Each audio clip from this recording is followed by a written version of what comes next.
Apocalipsis capítulo 6, versículos 3 al 8. Cuando abrió el segundo sello, oí al segundo ser viviente que decía: ven y mira. Y salió otro caballo, bermejo, y al que lo montaba le fue dado poder de quitar de la tierra la paz, y que se matasen unos a otros, y se le dio una gran espada. Cuando abrió el tercer sello, oí al tercer ser viviente que decía: ven y mira. Y miré, y he aquí un caballo negro, y el que lo montaba tenía una balanza en la mano. Y oí una voz de en medio de los cuatro seres vivientes que decía: 2 libras de trigo por 1 denario, y 6 libras de cebada por 1 denario, pero no dañes el aceite ni el vino. Cuando abrió el cuarto sello, oí la voz del cuarto ser viviente que decía: ven y mira. Miré, y he aquí un caballo amarillo, y el que lo montaba tenía por nombre Muerte, y el Hades le seguía, y le fue dada potestad sobre la 1/4 parte de la tierra para matar con espada, con hambre, con mortandad y con las fieras de la tierra. Bien, en el día de hoy vamos a ver que Dios juzgará al mundo con guerras, hambre y muerte. Dios juzgará al mundo con guerras, hambre y muerte. Hemos visto hasta aquí en el libro de Apocalipsis que en los capítulos 1 al 3 la iglesia está en la tierra, pero luego en los capítulos 4 y 5 la iglesia está en el cielo adorando a Dios. Y a partir de ahora, capítulo 6, que ya comenzamos en nuestro estudio anterior, vimos que comienza la gran tribulación, la ira de Dios sobre la tierra hasta el capítulo 19. Son los días, los últimos días en que el hombre estará viviendo aquí, en la antigua tierra, en la antigua creación.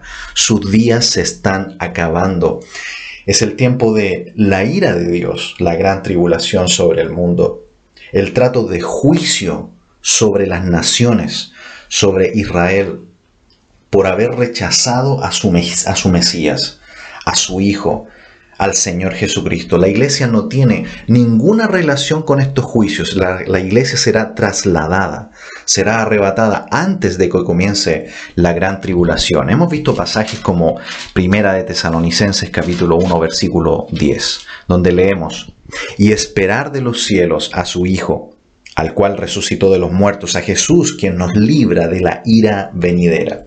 También aquí mismo en el capítulo 3 de Apocalipsis, en el versículo 10, hemos leído: por cuanto has guardado la palabra de mi paciencia, yo también te guardaré de la hora de la prueba que ha de venir sobre el mundo entero para probar a los que moran la tierra.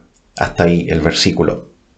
Así que claramente la iglesia no tiene nada que ver con este nuevo plan de Dios, con el juicio al final de los tiempos. La iglesia será llevada de este mundo. Es un tiempo donde Dios va a tratar con los moradores de la tierra, haciendo una gran diferencia con los hijos de Dios, con su esposa, la esposa que el Padre ha escogido para su Hijo, la iglesia. Nuestro Señor Jesucristo nos dice que estos serán tiempos de gran tribulación, como nunca ha ocurrido en la historia ni la habrá. Eso lo sabemos por Mateo 24. Nuestro Señor Jesucristo dijo en Mateo 24, 21, porque habrá entonces gran tribulación, cual no la ha habido desde el principio del mundo hasta ahora, ni la habrá. Hasta ahí el versículo 21. Así que vemos aquí en el capítulo 6, aparece este líder mundial futuro, este falso Mesías, el anticristo. Un hombre que se va a colocar por el poder del maligno para dominar a todo el mundo. El anticristo en primer lugar, luego la guerra, luego el hambre y finalmente la muerte. Ya desde el Antiguo Testamento, profetas como Ezequiel nos adelantan de esta situación. Por ejemplo, en Ezequiel capítulo 14, versículo 21, dice: por lo cual así ha dicho Jehová el Señor. ¿Cuánto más cuando yo enviare contra Jerusalén mis 4 juicios terribles, espada, hambre, fieras y pestilencia, para cortar de ella hombres y bestias? Veamos entonces nuestro pasaje aquí en el capítulo 6, comenzando en el versículo 3. Dice: Cuando abrió el segundo sello, oí al segundo ser viviente que decía: ven y mira. Y salió otro caballo bermejo, y al que lo montaba le fue dado poder de quitar de la tierra la paz, y que se matasen unos a otros, y se le dio una gran espada.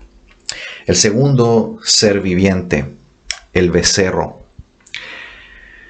Se nos habla aquí de que aparece luego un segundo caballo, el caballo bermejo.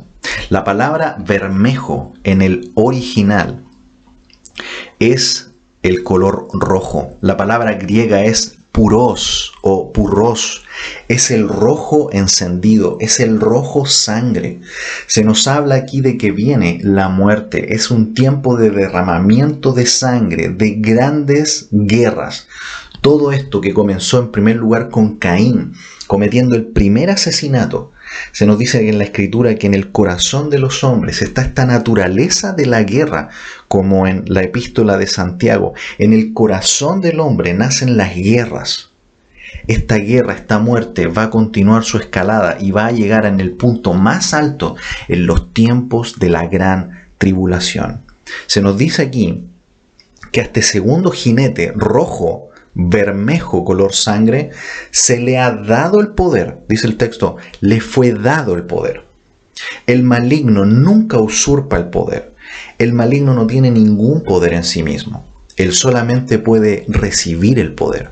A él le han sido dados los poderes de este mundo, de los pueblos y de las naciones.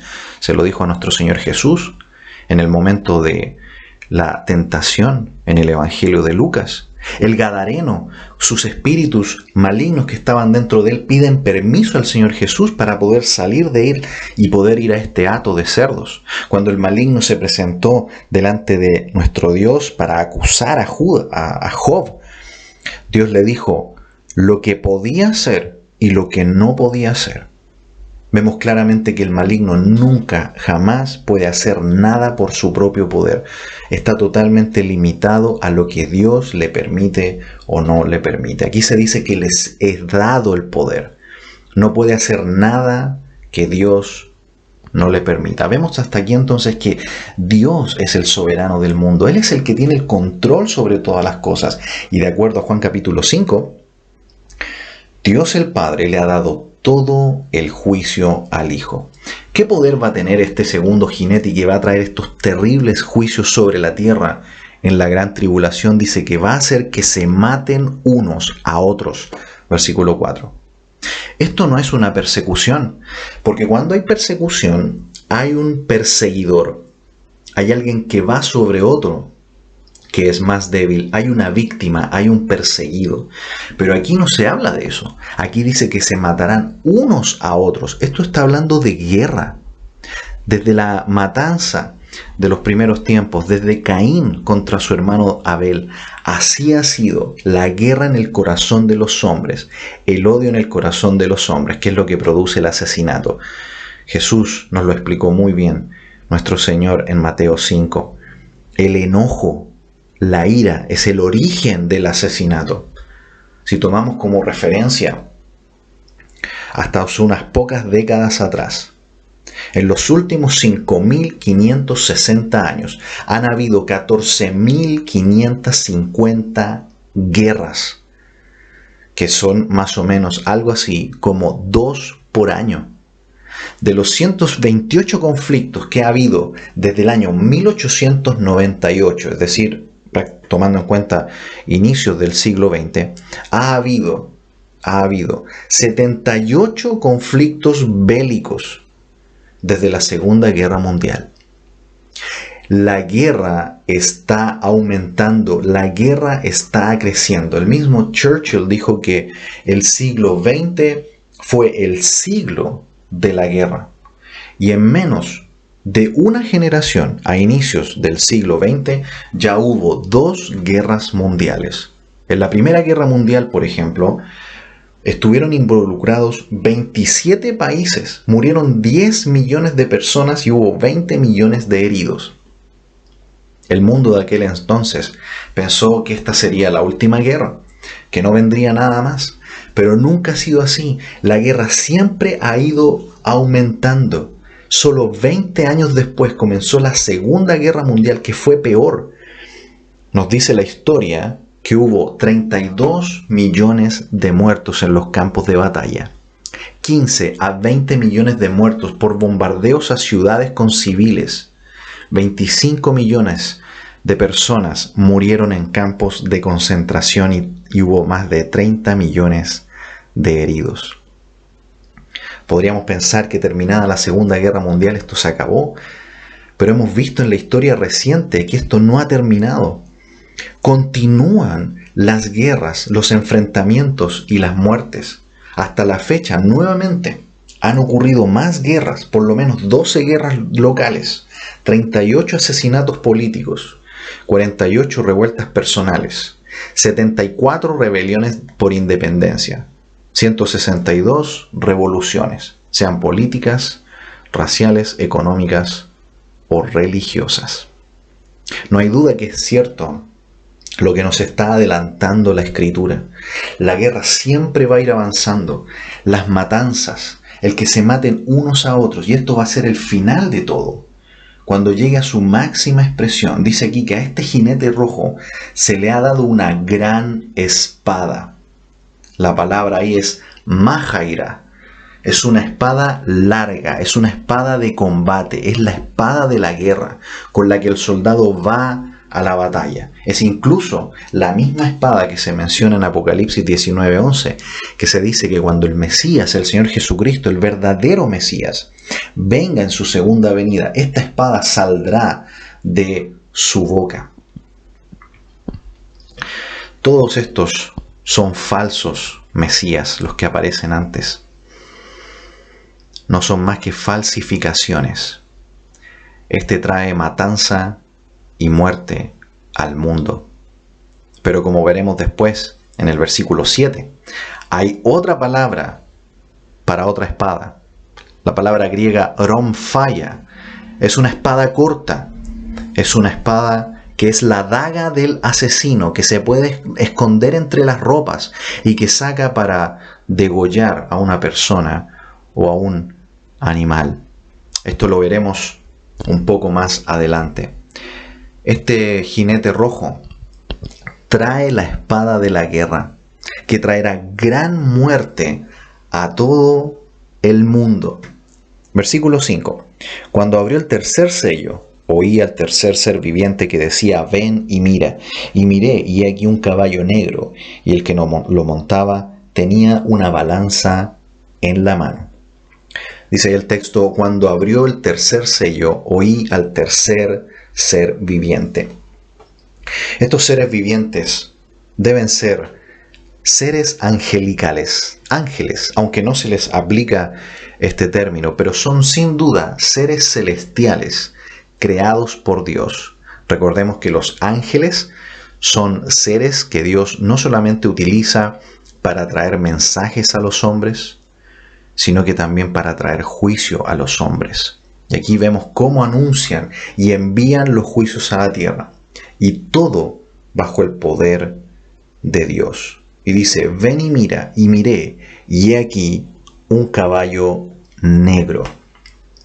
En la Escritura, el color negro lo podemos ver en pasajes como Jeremías 14:1 y 2 o Lamentaciones 5:10. El color negro es el color del hambre. Es el color del hambre.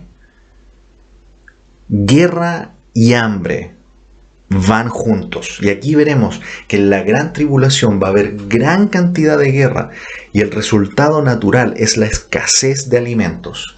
Es el caos sobre la tierra con la falta de alimentos que traerá gran hambre y la muerte por inanición será sobre millones. Los pocos alimentos que queden serán racionados rápidamente por los gobiernos. Acerca del significado de esta balanza en la mano, Ryrie comenta: la balanza sugiere el racionamiento de alimentos. Por lo general, en tiempos de Jesús, un denario era lo que cobraba al día un trabajador del campo, Mateo 22, y compraba 10 cuartos de trigo y 30 de cebada.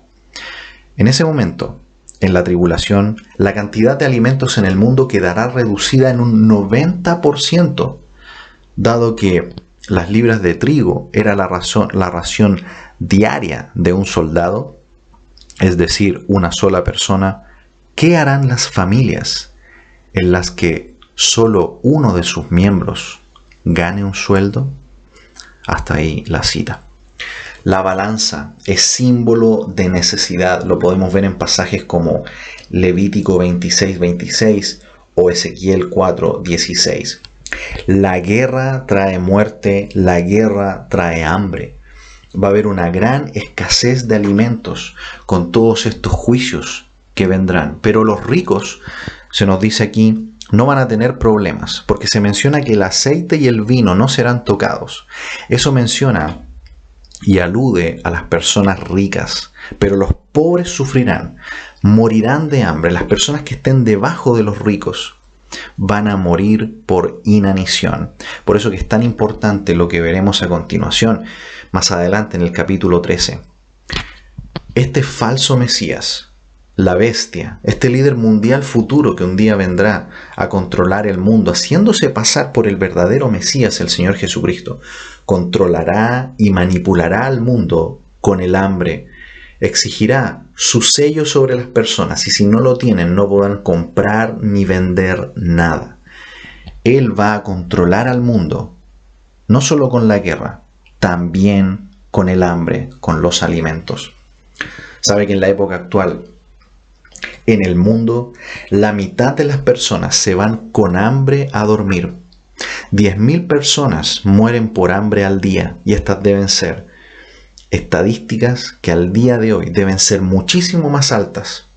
En países desarrollados se botan alimentos a la basura que podrían alimentar en otros países que no tienen alimentos a 6 personas por día. Una sola familia desecha esa cantidad de alimentos. Incluso en los grandes países desarrollados, incluso las mascotas reciben una dieta en proteínas mucho mayor que las personas promedio del mundo.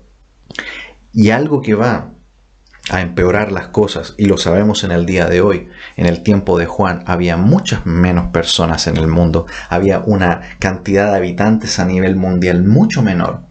Pero hoy todos sabemos que hay una explosión de habitantes en todo el mundo. El aumento ha sido tremendo. Solamente en el año 1850 hubo sobre la Tierra 1.000 millones de personas. 1.000 millones de personas. Luego, en 1930, ya había sobre el mundo 2.000 millones de personas. Para principios de la década del 60, ya eran sobre la Tierra 3.000 millones de personas. Para mediados de la década del 70, 4.000 millones de personas. Y ya llegando a los años 90, 5.000 millones de personas. En el día de hoy ya sabemos que estamos cerca de los 8.000 millones de personas sobre la Tierra. Al ritmo que va el crecimiento impresionante de la población, algunos expertos han dicho que en un tiempo más habrá tanta gente que habrá 100 personas por metro cuadrado de tierra y de mar. Cuando este segundo juicio, con este segundo jinete, el jinete rojo, que trae muerte, que trae luego también el caballo negro, la muerte por inanición, por hambre, será terrible. Y la bestia podrá tener todo el poder, porque quien controla los alimentos tendrá sin duda gran poder. Y la bestia lo tendrá, porque nadie podrá alimentarse sin la marca que él exige. Eso lo veremos, si el Señor permite, cuando lleguemos al capítulo 13. Versículo 6 dice: y oí una voz que de en medio de los 4 seres vivientes decía: 2 libras de trigo por 1 denario, y 6 libras de cebada por 1 denario, pero no dañes el vino ni el aceite. Trigo y cebada, se nos dice aquí que 2 libras de trigo por 1 denario. Es decir, el trabajo de un día alcanzará para la alimentación de una sola persona de la familia. Así que la gente va a preferir la cebada que es más económica y más barata, pero alcanzará solamente para la preparación de 3 porciones de pan. El hambre va a ser muy grande. La gente no va a alimentarse lo suficiente. La gente morirá de hambre. Pero los ricos no serán tocados, porque dice que el aceite y el vino que les representa a ellos, como lo dijimos anteriormente, ellos van a mantenerse, que no son muchos, pero la gran cantidad de la población mundial va a padecer hambre. En el versículo 7 leemos: cuando abrió el cuarto sello, oí la voz del cuarto ser viviente que decía: ven y mira. Este es el águila. Versículo 8: miré, y he aquí un caballo amarillo, y el que lo montaba tenía por nombre Muerte, y el Hades le seguía, y le fue dada potestad sobre la cuarta parte de la tierra para matar con espada, con hambre, con mortandad y con las fieras de la tierra. Aquí tenemos un nuevo jinete, un caballo amarillo, dice aquí. Y el Hades le va siguiendo, viene con un compañero.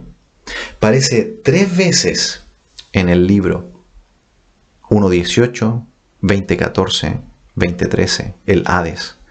Pero el Hades será echado en el lago de fuego. Aquí Juan ve un caballo, pero hay 2 personajes. La muerte viene montando este caballo amarillo, y por el otro lado el Hades viene con él siguiéndolo. La palabra amarillo acá es la palabra griega cloros, desde donde obtenemos nuestra palabra cloro. Por lo tanto, más que un color amarillo, es un color verde pálido. El color verde pálido representa la muerte. Para los judíos era el color de la lepra. Lo podemos revisar, por ejemplo, en Levítico 49:13. Dice también Ezequiel 14:21: por lo cual así ha dicho Jehová el Señor: cuánto más yo enviaré contra Jerusalén mis 4 juicios terribles: espada, hambre, fieras, pestilencias, para cortar de ella hombres y bestias. Este caballo verde pálido trae la muerte por algo muy claro. Se nos habla aquí de espada, de hambre, de mortandad. Aquí está hablando de esta espada corta. La espada, la daga del asesino. Nos habla de guerra y de ataque. Se llama también aquí un caballo que trae la muerte. Habla de mortandad y bestias. Esta combinación de mortandad, hambre y bestias es una combinación que como nunca en la historia del mundo se verá en acción. Y muchísimos millones de habitantes de la tierra van a morir. Hambre, mortandad. La palabra mortandad es importante que la entendamos. El término mortandad significa enfermedad que se extiende por el mundo. Es un término que puede significar también una peste, una pestilencia, una enfermedad. Es una enfermedad que habrá en el mundo que se extenderá por todo el mundo. Una peste que, según este pasaje, matará a la 1/4 parte de las personas del mundo. Se han visto casos como esto en otras épocas de la historia, como con la peste negra, la fiebre amarilla y otras pestes que el mundo ha sufrido. Pero en estos tiempos, cuando llegue la gran tribulación y hayan tantos millones de personas sobre el mundo, la muerte de la 1/4 parte del mundo por estas mortandades, por esta enfermedad que se menciona acá, que se va a extender por todo el mundo, será algo nunca antes visto. A continuación, se menciona una palabra que posiblemente tenga relación con la mortandad. Es la palabra bestias. Se refiere a animales. Se refiere simplemente a un ser no humano. Y uno se pregunta, ¿cómo es que el texto aquí Juan está diciéndonos que se van a producir ataques a los seres humanos por parte de animales salvajes contra las personas? ¿Animales bestias peligrosas que ataquen a las personas? Es posible, pero también hay otra opción. Ya que se está hablando en el contexto de mortandad, es decir, una enfermedad que se va a traspasar a las personas y que se va a extender por el mundo, matando a la cuarta parte del mundo, podríamos pensar también en las bestias como transmisoras de enfermedades mortales. Si nosotros vamos a los estudios que se han hecho, por mencionar una, y sin duda la más peligrosa de todas, el animal más peligroso del mundo es la rata. Es la amenaza más grande para el hombre, porque es la criatura más peligrosa para la producción de alimentos y para la salud humana. Están en todas partes y pueden contaminarlo todo si se salen de su control, porque hay más de 550 especies de ratas. Donde quiera que esté el hombre, se le pueden encontrar. Una sola pareja de ratas puede reproducirse de tal manera que en solo 3 años pueden producir 350 millones de ratas más. Es una cifra increíble, extraordinaria, de cómo estos animales que tienen la capacidad de traer tanta muerte y transmitir enfermedades malignas, se pueden reproducir a millones. Y si lográramos exterminarlas en un 90%, se recuperarían a su número original en solo un año. Es un animal realmente peligroso. Sus pulgas también contienen la peste bubónica, la que produjo la peste negra, que mató a la tercera parte de Europa en el siglo XIV. También tienen la peste tifoidea, que mató en los últimos 4 siglos a 200 millones de personas. Así que es muy posible que estas bestias que se mencionan acá y que van a participar en la muerte de tantos millones de personas en el tiempo de la gran tribulación puedan ser transmisores de enfermedades. Este caballo, por lo tanto, trae muerte para el 25% de los habitantes del mundo, como dice aquí el versículo 7. Más adelante, morirá otra tercera parte del mundo. Jesús dice allí mismo en Mateo capítulo 24, diciendo: y estando él en el monte de los olivos, los discípulos se le acercaron aparte, diciendo: dinos, ¿cuándo serán estas cosas? ¿Y qué señal habrá de tu venida y del fin del siglo? Jesús les responde: y oiréis de guerras y de rumores de guerras. Mirad que no os turbéis, porque es necesario que todo esto acontezca, porque aún no es el fin, porque se levantará nación contra nación y reino contra reino, y habrá pestes y hambres y terremotos en diferentes lugares, y todo esto será principio de dolores. Hasta ahí la lectura. El Señor Jesús hace un perfecto resumen de lo mismo que está diciendo aquí Juan. Los mismos elementos: guerra, pestes, hambres, terremotos. Y dice el Señor Jesús: lo más terrible de todo es que esto será solamente el principio de los dolores. Solamente el comienzo de cosas más terribles que vendrán. No hay duda que el tiempo de la gran tribulación será un tiempo como nunca había habido juicios de parte de Dios sobre la tierra. Ni siquiera es la parte más devastadora de la ira de Dios, en la cual el Señor Jesucristo recuperará a la creación, traerá el juicio a los malos y presentará a su iglesia al mundo. Comenta también sobre esto Charles Ryrie. Él dice: si imaginamos que la población del mundo en el momento del arrebatamiento será de 5 billones, y si un 10% de ellas son creyentes y, por tanto, son llevados, el arrebatamiento hará que 500 millones de personas se vayan de este mundo, quedando 4 billones y medio. Si la mitad de este mundo muere a causa de 2 juicios, quedarán 2 billones y cuarto. Pero hay que restar a ese número muchos otros que morirán por otros juicios. Digamos que en el mundo, cuando suene la 6ª trompeta, habrá 2 billones de personas en el mundo y 200 millones de demonios que camparán a sus anchas por el planeta. Eso supone un demonio por cada 10 humanos. Podríamos pensar que por todos estos juicios la gente apelaría a Dios en busca de ayuda, pero no será así. En lugar de ellos, seguirán adorando a los demonios, los ídolos, rehusando arrepentirse de sus asesinatos y usos de drogas, hechicerías, literalmente, mal uso de drogas, fornicaciones y hurtos. Apocalipsis 9, 20 y 21. Estos juicios solo aumentarán la dureza del corazón humano. Hasta ahí la cita. Ahora entendemos, ¿cierto?, un poco mejor lo que es la ira de Dios. Y podemos alabar a Dios de que como hijos de Dios estamos en sus manos. Seremos salvos de esa ira. Los cristianos están alabando al Señor antes de que ocurran estos tiempos en Apocalipsis capítulo 4. Así que como iglesia en el día de hoy debemos responder en primer lugar con alabanza, pero también en segundo lugar con pasión por aquellos que están alejados de Dios y que si el Señor viniera hoy van a sufrir los tiempos de la gran tribulación. Presentemos a Cristo con nuestras vidas y en la predicación del Evangelio a otros.